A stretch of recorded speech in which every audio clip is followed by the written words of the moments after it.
मैं शंकर का वह क्रोधानल कर सकता जगती क्षार क्षार डमरू की वह प्रलय ध्वनि हूं जिसमें नचता भीषण संहार रणचंडी की यत्र प्यास। मैं दुर्गा का उन्मत्त हास, मैं यम की प्रलयंकर पुकार, जलते मरघट का धुआंधार, फिर अंतरतम की ज्वाला से जगती में आग लगा दूं मैं। यदि धधक उठे जल थल अंबर, जड़ चेतन तो कैसा विस्मय। हिंदू तन मन हिंदू जीवन रग रग हिंदू मेरा। नमस्कार, स्वदेश न्यूज की खास पेशकश अटल सदैव अटल में आप सभी का स्वागत है। मैं हूं आपके साथ राखी। क्या है अटल बिहारी वाजपेयी होने का अर्थ और उनके न होने से क्या अंतर पड़ता है? वर्ष 2018 में अरसे से निश्चेष्ट अटल जी कुछ भी तो नहीं कर रहे थे, फिर उन्हें लेकर ऐसी संवेदनशीलता, ऐसा अपार जनज्वार, करोड़ों हृदयों के टूटने की गड़गड़ाहट, आज भी उनकी स्मृति में नम हो जाने वाली आंखें। ये सब क्यों? प्रश्न वही है, आखिर क्या थे अटल जी?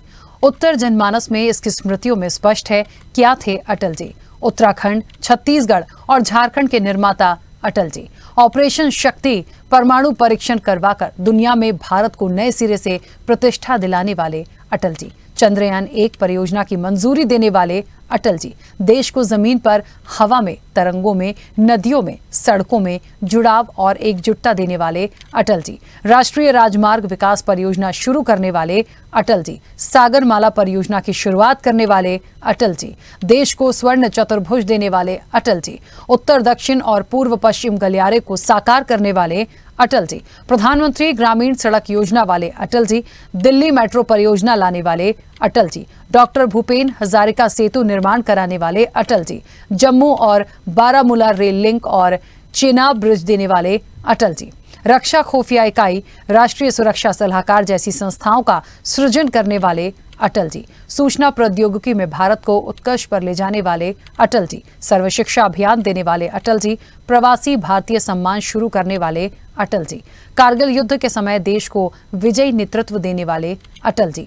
कहां तक याद करें? ऐसे में उन्हीं के द्वारा संसद में दिए गए ऐतिहासिक भाषण के माध्यम से स्वदेश न्यूज की तरफ से अटल जी को नमन। मैं शंकर का वह क्रोधानल कर सकता जगती क्षार क्षार डमरू की वह प्रलय ध्वनि हूं जिसमें नचता भीषण संहार रणचंडी की यत्र प्यास। मैं दुर्गा का उन्मत्त हास, मैं यम की प्रलयंकर पुकार, जलते मरघट का धुआंधार, फिर अंतरतम की ज्वाला से जगती में आग लगा दूं मैं। यदि धधक उठे जल थल अंबर, जड़ चेतन तो कैसा विस्मय। हिंदू तन मन हिंदू जीवन रग रग हिंदू मेरा। उपाध्यक्ष महोदय, इस चर्चा में भाग लेने का मेरा इरादा नहीं था।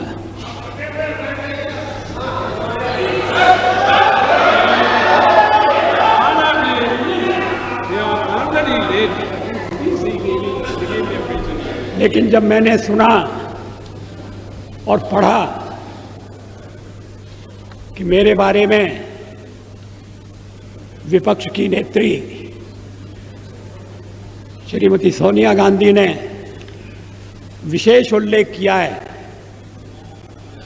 तो फिर मुझे अपना स्पष्टीकरण देना आवश्यक हो गया। शोर शराबे में उनके शब्द सभी सदस्यों ने स्पष्टतः सुने या नहीं, मैं नहीं कह सकता, लेकिन मैं समझता था कि चलते चलते मेरा उल्लेख हो रहा है। लेकिन जब बाद में मैंने पूरा भाषण पढ़ा तो मुझे लगा कि ये चलते चलते नहीं है, ये छपते छपते भी नहीं है, ये पूरी तरह से सोच विचार करके भाषण दिया गया है। मैं उद्धृत कर रहा हूं उनके शब्दों को। The prime minister as the head of this government has to decide whether its primary duty is to protect the welfare of the people of India or to succumb to the internal pressure of his party and its sister organizations. क्या मतलब है इसका? Please please. Shrimati Sonia Gandhi क्या कहना चाहती हैं?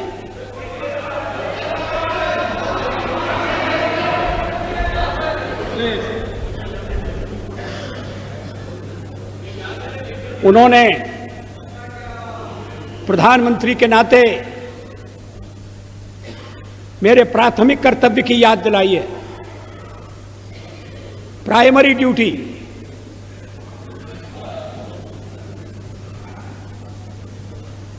जैसे और कर्तव्य महत्वपूर्ण नहीं है, परिवार के दबाव में आना या नहीं आना,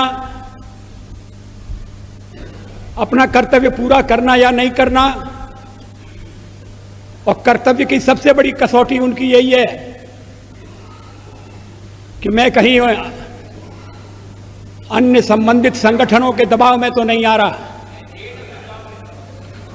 ये हमारा जो हमारे परिवार का मामला है उसमें सोनिया जी दखल न दें।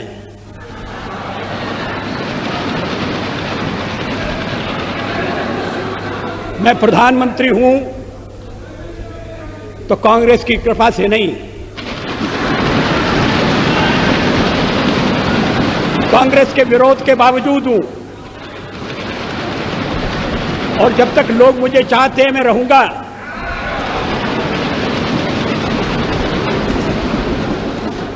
लेकिन अब मेरे बारे में इतनी रुचि लेने की आवश्यकता क्या है? फिर आगे सवाल देखिए, will he be submissive and weak in his leadership, or will he uphold the prestige of the high office he holds?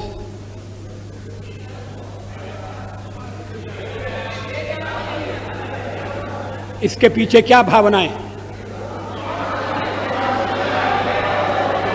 ये कहने का मतलब क्या? ये मेरे ऊपर आरोप है कि मैं दबाव में काम कर रहा हूं। गलत है।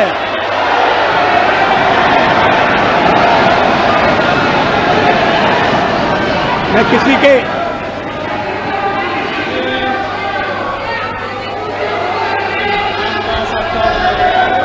उपाध्यक्ष महोदय, मैं किसी के दबाव में काम नहीं करता। पार्लियामेंट का जीवन इस बात का साक्षी है।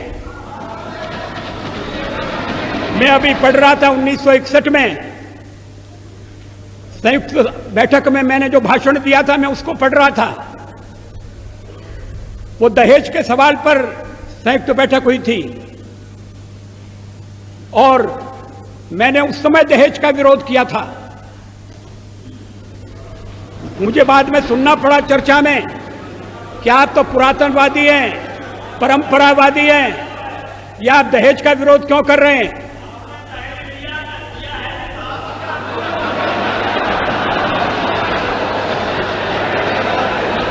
ये 1961 की बात है।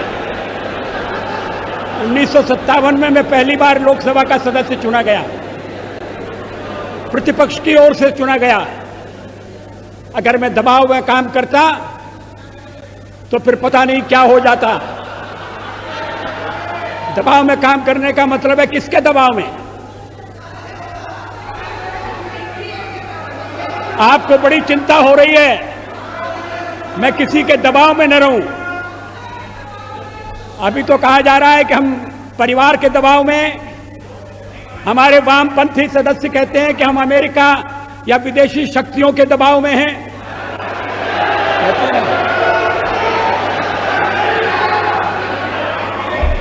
तो अगर हम दबाव में हैं और दबाव में काम करते हैं तो फिर मेरा दल और मेरे मित्र दल मेरा समर्थन क्यों कर रहे हैं?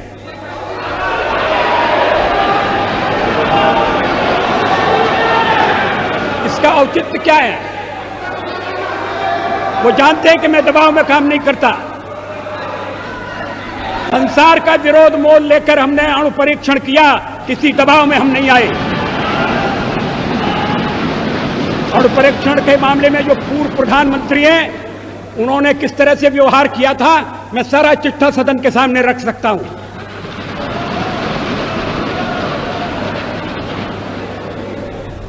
एक बार परीक्षण करने के लिए गड्ढा खोद दिया गया था, सुरंग तैयार हो गई थी, परीक्षण की तिथि तय हो गई थी।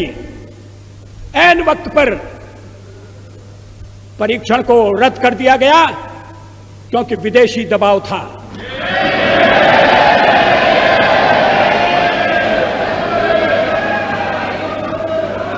मैं दबाव में काम नहीं करता।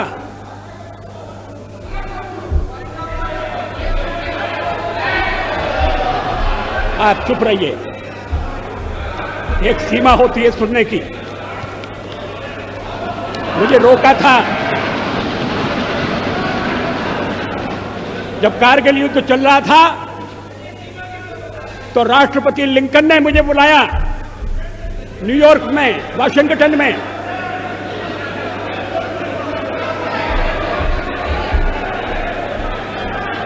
राष्ट्रपति क्लिंटन ने, और उन्होंने कहा कि यहां पाकिस्तान के प्रधानमंत्री आ गए हैं, आप भी आ जाइए, दोनों मिलकर बैठिए, हम सवालों को तय करेंगे। हमने कहा जब तक पाकिस्तान के कब्जे में भारत की 1 इंच भूमि है तब तक मैं बात नहीं करूंगा।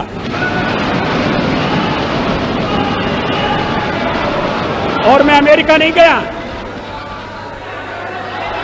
अमेरिका के दबाव में नहीं आया।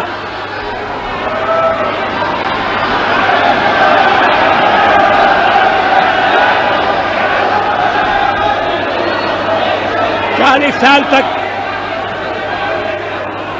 इन्हें क्यों बेचैनी हो रही है? मुझे टोकने का मतलब क्या है? मिस्टर, आपको सच बात सुनना कड़वी लगती है? इसके आगे देखिए, his moment of reckoning has come. ये विरोधी दल की नेत्री का भाषण है, ये प्रधानमंत्री के खिलाफ बोली गई भाषा है। इसका भाव क्या है? मैं शंकर का वह क्रोधा न कर सकता जगती क्षार क्षार डमरू की वह प्रलय ध्वनि हूं जिसमें नचता भीषण संहार रणचंडी की अतृप्त प्यास। मैं दुर्गा का उन्मत्त हास, मैं यम की प्रलयंकर पुकार, जलते मरघटता धुआंधार, फिर अंतरतम की ज्वाला से जगती में आग लगा दूं मैं। यदि धधक उठे जलथल अंबर, जड़ चेतन तो कैसा विस्मय। हिंदू तन मन हिंदू जीवन, रग रग हिंदू मेरा। मुझ पर आरोप लगाया गया है और यह आरोप मेरे हृदय में घाव कर गया है। आरोप यह है कि मुझे सत्ता का लोभ हो गया है और मैंने पिछले 10 दिन में जो कुछ किया है वो सत्ता के लोभ के कारण किया है। अभी थोड़ी देर पहले मैंने उल्लेख किया कि मैं 40 साल से सदन का सदस्य हूं। सदस्यों ने मेरा व्यवहार देखा है, मेरा आचरण देखा है। जनता दल के मित्रों के साथ मैं सत्ता में भी रहा हूं। कभी हम सत्ता के लोभ से गलत काम करने के लिए तैयार नहीं। यहां श्री शरद पवार बैठे हैं। जब मेरे मित्र जसवंत सिंह जी भाषण कर रहे थे तो शरद पवार नहीं थे। वो जसवंत सिंह जी कह रहे थे कि किस तरह से शरद पवार ने अपनी पार्टी तोड़कर हमारे साथ सरकार बनाई थी, सत्ता के लिए बनाई थी या महाराष्ट्र के भले के लिए बनाई थी, ये अलग बात है, मगर उन्होंने अपनी पार्टी तोड़कर हमारे साथ सहयोग किया। मैंने तो ऐसा कुछ नहीं किया। बार बार इस चर्चा में एक स्वर सुनाई दिया है कि वाजपेयी तो अच्छा है मगर पार्टी ठीक है।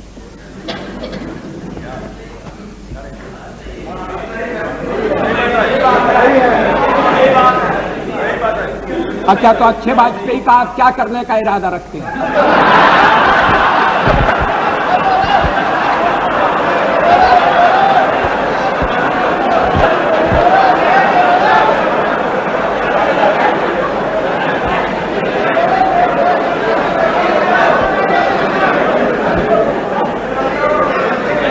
अध्यक्ष महोदय, मैं नाम नहीं लेना चाहता, मैं शरद जी का भी नाम नहीं लेना चाहता,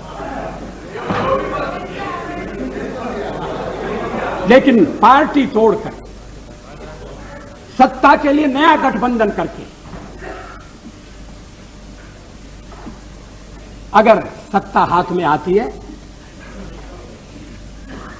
तो मैं ऐसी सत्ता को चिमटे से भी छूना पसंद नहीं करता।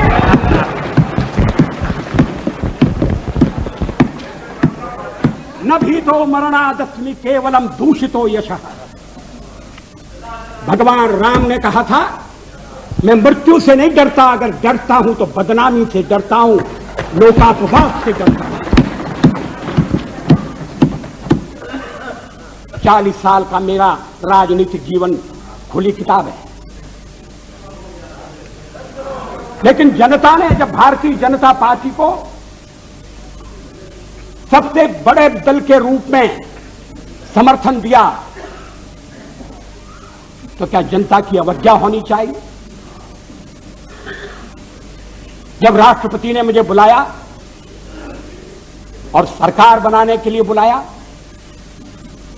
और कहा कि कल आपके मंत्रियों की शपथ विधि होना चाहिए और 31 तारीख तक आप अपना बहुमत सिद्ध कीजिए, तो क्या मैं मैदान छोड़कर चला जाता?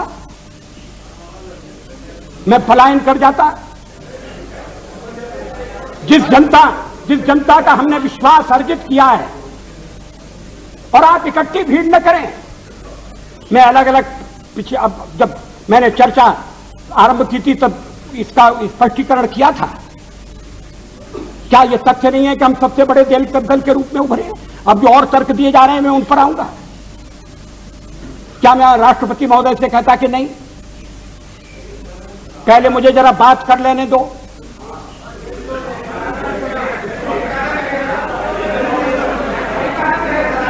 जब वो कह रहे हैं कि कल शपथ विधि होगी और मुझे समय दे रहे हैं 31 तारीख तक का, तो मैंने कहा कि 31 तारीख के जो समय दिया जा रहा है उसका मैं सदुपयोग करूंगा, अन्य दलों से चर्चा करूंगा, उनका समर्थन प्राप्त करने का प्रयास करूंगा, एक कॉमन प्रोग्राम के आधार पर हम आगे बढ़ सकें, इस तरह का वातावरण बनाने की कोशिश करूंगा।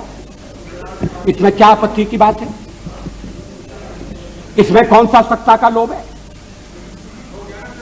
और फैसला केवल मेरा अकेला नहीं था, पार्टी का फैसला था। अध्यक्ष महोदय, आखिर जब एक बार 31 तारीख शक्ति परीक्षण के लिए तय हो गई और शक्ति परीक्षण पार्लियामेंट में ही हो सकता है, राष्ट्रपति भवन में या राजभवन में हो, या तो इसका तो हमने कभी प्रतिपादन नहीं किया, तो सदन की बैठक बुलाना जरूरी था। सदन की बैठक में राष्ट्रपति का अभिभाषण जरूरी था।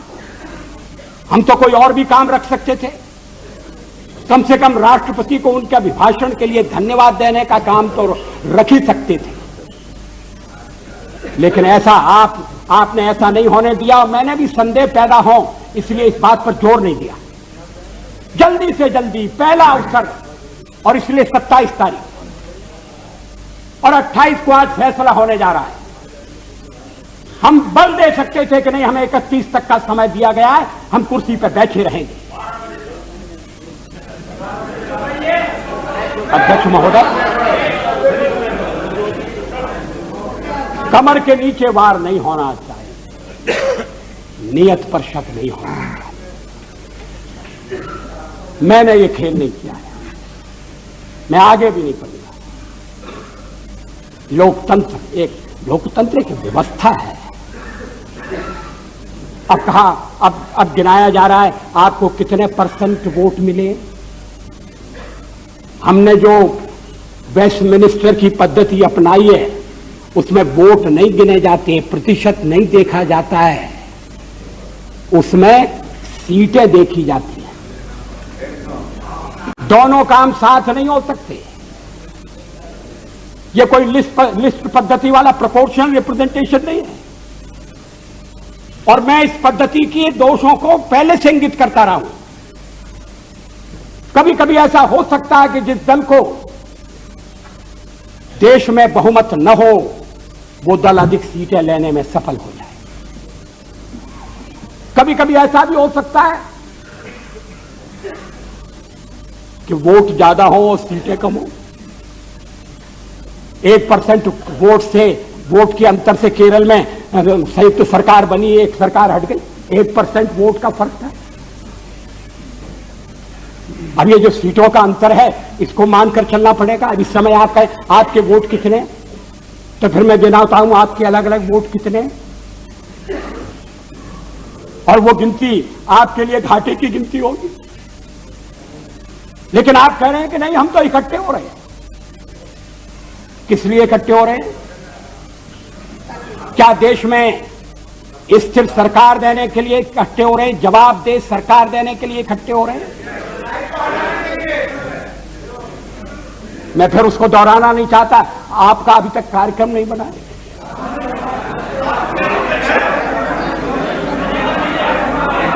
उस कार्यक्रम को लेकर आप जनता के पास नहीं गए। जिस जनादेश की आप बात कर रहे हैं, परसेंट वोट की बात कर रहे हैं, वो अलग अलग प्रदेशों में मिला है, अलग अलग कारणों से मिला है। तमिलनाडु में मेरा तो कोई झगड़ा नहीं था डीएमके से, लड़ाई तो कांग्रेस से थी। और यही स्थिति आंध्र में हुई। आंध्र में हम तो लड़ाई में कहीं नहीं थे, लड़ाई हो रही थी कांग्रेस के साथ, और कहते जनाधिकार हमारे खिलाफ चला गया। ये कैसा जनाधिकार है? आप कहिए, आप कह रहे हैं, दबे दबे कह रहे हैं, साफ साफ कहिए, खुलकर कहिए कि हम किसी भी कीमत पर आपको सत्ता में नहीं आने देंगे। ये भाषा ठीक नहीं है। इस भाषा के पीछे जो भावना है वो और भी गलत है। हिटलर का हुआ खड़ा किया जा रहा है इस सदन में, फासिस्टवाद पैदा हो रहा है। इस तरह की यहां जो पहली बार सदन में आए हैं, जिन्हें सदन की मर्यादा का भी पता नहीं है, वो इस तरह की भाषा बोल रहे हैं। मैं 40 साल से हूं पार्लियामेंट में। हम दल के रूप में काम कर रहे हैं, लोकतंत्र के आधार पर कर रहे हैं। हम चुनाव लड़ते हैं।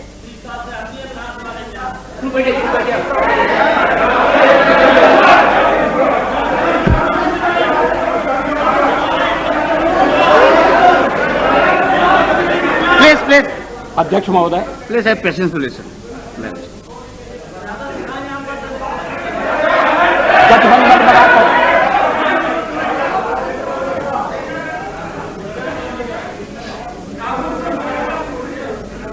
जनादेश कांग्रेस के खिलाफ है। कांग्रेस की संख्या आधी रह गई है। अलग अलग क्षेत्रों में अलग अलग ढंग से लोगों ने अपनी राय प्रकट की है। अब सब अगर इकट्ठे आ रहे हैं और कांग्रेस का समर्थन प्राप्त कर रहे हैं, और कांग्रेस समर्थन देने को तैयार है। कल मेरे मित्र श्री जॉर्ज फर्नांडिस ने जो कुछ कहा, मैं उसको दोहराना नहीं चाहता।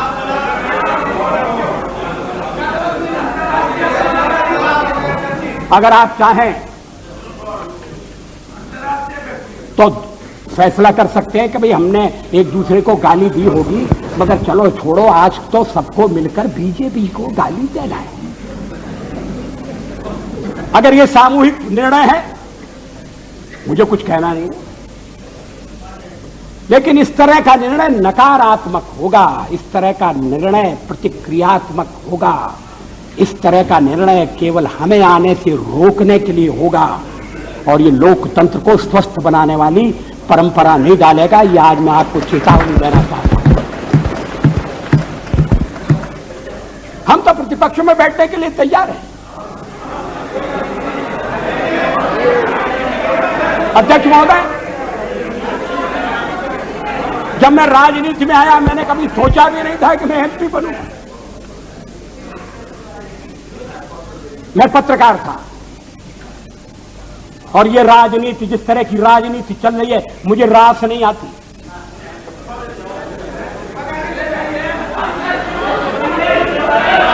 मैं छोड़ना चाहता हूं मगर राजनीति मुझे नहीं छोड़ती।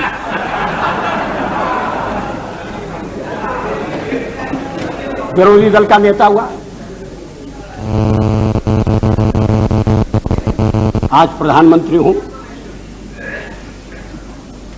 थोड़ी देर बाद नहीं रहूंगा।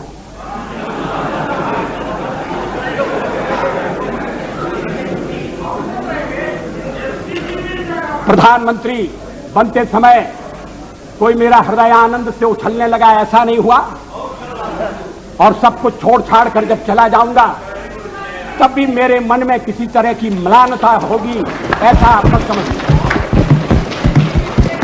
मैं शंकर का वह क्रोधानल कर सकता जगती क्षार क्षार डमरू की वह प्रलय ध्वनि हूं जिसमें नचता भीषण संहार रणचंडी की अतृप्त प्यास। मैं दुर्गा का उन्मत्त हास, मैं यम की प्रलयंकर पुकार, जलते मरघट का धुआंधार, फिर अंतरतम की ज्वाला से जगती में आग लगा दूं मैं। यदि धधक उठे जल थल अंबर, जड़ चेतन तो कैसा विस्मय। हिंदू तन मन हिंदू जीवन, रग रग हिंदू मेरा। ऐसे ही वीडियोस के लिए लाइक करें, शेयर करें, फॉलो करें। YouTube पर जाकर सब्सक्राइब कर बेल आइकन दबाना ना भूलें और ताजा अपडेट्स के लिए swedeshlive.com पर जरूर जाएं।